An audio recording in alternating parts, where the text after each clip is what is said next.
Okay, asante coach. Karibu sana Pendo. Mimi niko na swali.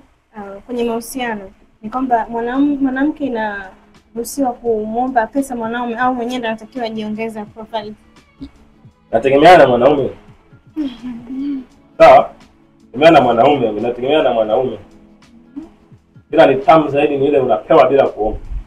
Ila kuna mwingine ni yani yako yamelelewa tofauti. Usipoomba ila ukiomba anakupa. Kwa hiyo kama uko kwenye level ya kuomba, omba. Sawa? Ila pia hiyo again inategemea na mmefikia wapi kwenye level, si ndio? Sio kama tu ndo mmeanza urafiki nini? Afu ngoja niweke sawa hii. Unipa kitu kizuri sana namalizia. Naipiga hii. Sawa? Sometimes pia kitu ambacho kinafanya wanaume wadai sex ni namna ambavyo wamewekeza kwako. Unaelewa? Kwa hiyo muda mwingine kupunguza riski ya kuombwa sex ni kupunguza kiwango cha uwekezaji kwa mwanaume kwako. Unanielewa vizuri? Unaelewa vizuri? Kwa hiyo kama mahusiano yamefika level fulani hasa haya mahusiano ambayo hayajafikia, sioni kama kuna haja ya kuomba haya. Kwa muda gani, labda mwaka au? Haijalishi. Haijalishi, kwa nini uombe? Sasa utajuaje kama una wazazi? wazazi wangu sisi ndo mtongo karibu. Mtongo karibu kivipi? Kwenye mtoa? Ndio, kwa mfano nina shida ya haraka. Mimi kwa level yangu wazazi wangu hawezi kunisaidia. Shida ya haraka mzazi hawezi kusaidia. Shida gani? Hebu niambie shida gani ya haraka ambayo mzazi hawezi kusaidia ila boyfriend sijui anaweza kukusaidia. Niambie. Kwani uko na rafiki hauwezi kumomba hela? Subiri. Kuja kwenye mfano. Taratibu. Una dharura yani unasema shida. Ambayo itakuwa nzito kwa boyfriend wako, afu sio nzito kwa wazazi wako. Wazazi wangu naweza kawa nzito ila hawana uwezo wa kunipatia kwa wakati huo. Shida gani ndio uniambie? Kwa mfano. Na kwenda kulipa kodi. Kodi? Yaani mzazi wako asikupe kodi, asikupe hela kulipa kodi. Ana for that time. Usubiri, you have to wait. Subiri, kwa sababu rudi kwenu. Kaombe ruhusa chuoni kama ni mwanachuo, rudi kwenu. That's the cost ambayo unatakiwa kulipa. Na urije kwetu wakati kuna mwanaume ambaye anasema ananipenda na uko naye sexy, utoe.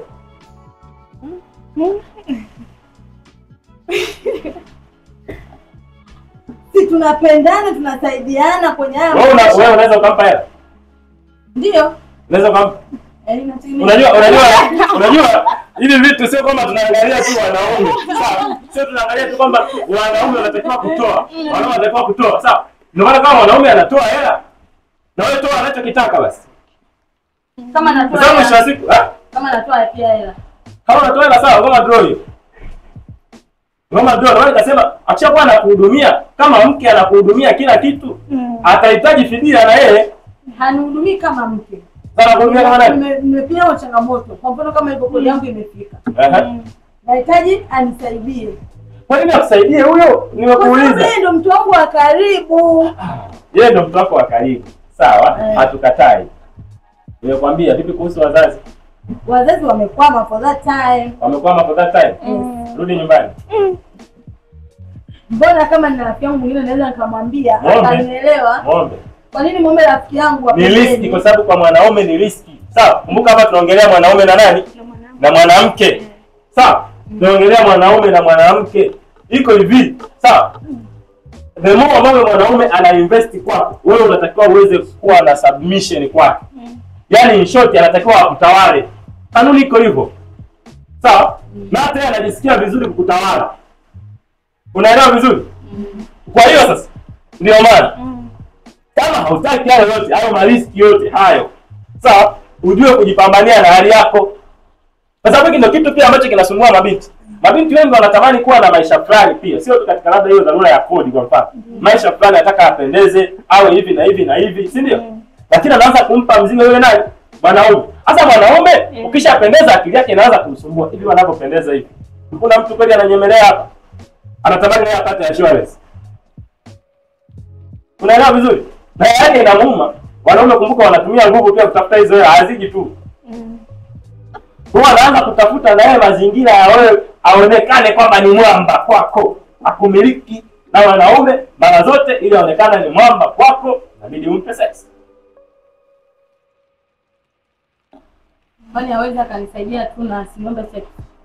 Anaweza. Then why as family? Hajaamua. Basi anipendi na ana roho mbaya. Huyo ni wewe umesema. Sawa? Huyo ni wewe umesema kulingana na wewe. Unaelewa vizuri? Kulingana na wewe kwa sababu amefanya 1 2 3 unaona kwamba hakupendi. Hakupendi, sawa? Lakini yeye kwa upande wake na yeye pia ukimnyima hicho kitu ambacho anahitaji, naye anaona kwamba ufanye nini? Upendi. Kwa nini nawekeza, natoa hela lakini hajali hisia zangu. Sasa inakuwaje? Na kumbuka siongelei kuhusu dini hapa. Naongelea kuhusu nature na naongelea uhalisia. Kwamba kuna vitu kama ukitaka punguza riski. Fine. In short, itakuwa salama. Hela zisizoeleweka kwa wanaume. Kimbia. Hela zisizoeleweka kwa wanaume. Ofa zisizoeleweka.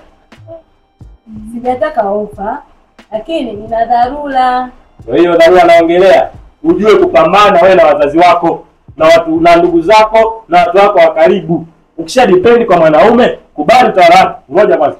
Mzazi akikupa hela akwambia sasa, mwanangu, nakutumia nauli, njoo nyumbani. Utamkatalia? Hapana. Kwa nini? Sababu amenitumia hela.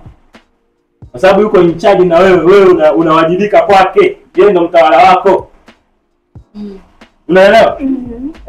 Kwa kama yeye ndo mtawala wako, kubali kufuata ya kwake. Mimi niliuliza swali na mimi nafanya langu. Yaani sijakubali. Bado mmekaa kwenye mahusiano sasa labda muda mrefu. Katika hayo mahusiano labda mnaelekea ndoa.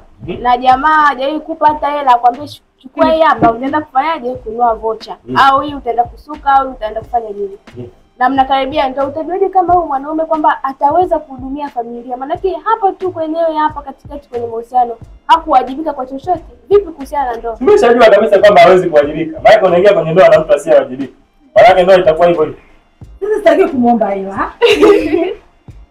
Bana hafika tena niseme tena. Sasa tufanyaje jamani? Mwache aishi. Yaani yeye na maamuzi yake. Maana nikasema sasa mwache aishi, mwache huru. Unaelewa? Iko hivi upendo waombwi. Yaani ni hivi, sawa? Mwanaume anayekupenda. Unaelewa? Mwanaume anayekupenda, wala nyepesi ninazoongea. Mwanaume ambaye anakupenda wewe. Yaani kwanza hasubiri sana. Unaelewa vizuri? Hasubiri sana kuona mpaka kuna ABCD. Moyo wa kutoa anakuwa nao. Moyo wa uwajibikaji anakuwa nao. Kumbuka bila wewe. Elewa hii. Bila wewe fanya nini? Kumsukuma. Unaelewa? Bila wewe kuforce mazingira.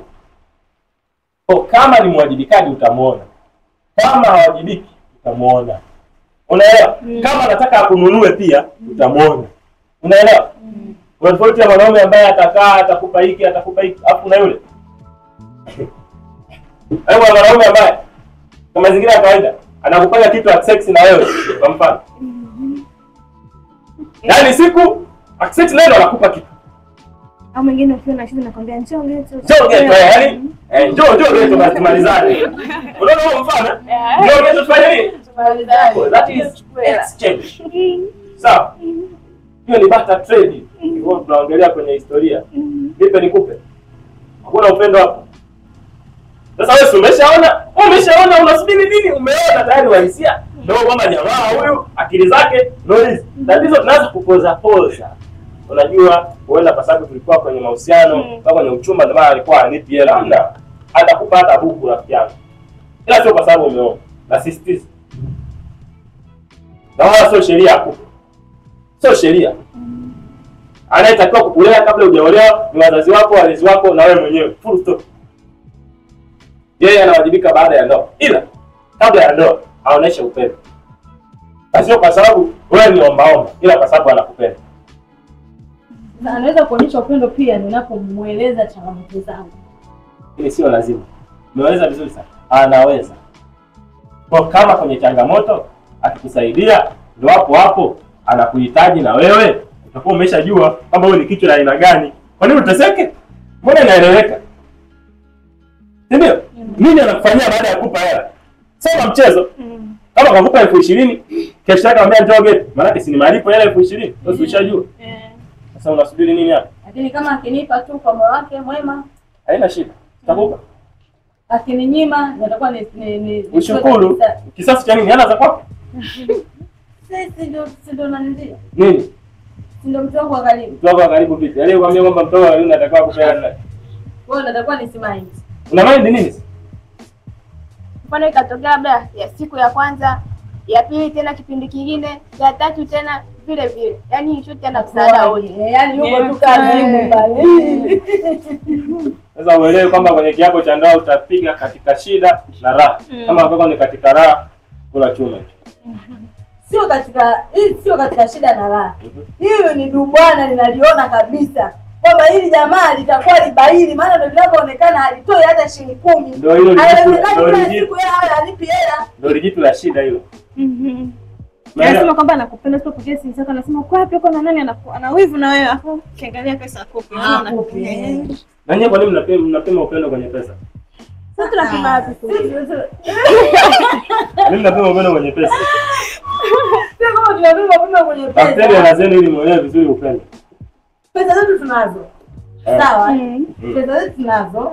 Lakini tunataka nyinyi men ni providers. Nani anasema? Bible imesema. Wapi? Mwanzo gani? Mwanzo sura mimi ni kichwa. Kichwa ndio kinafanyaje? Kinaongoza, kinatoa.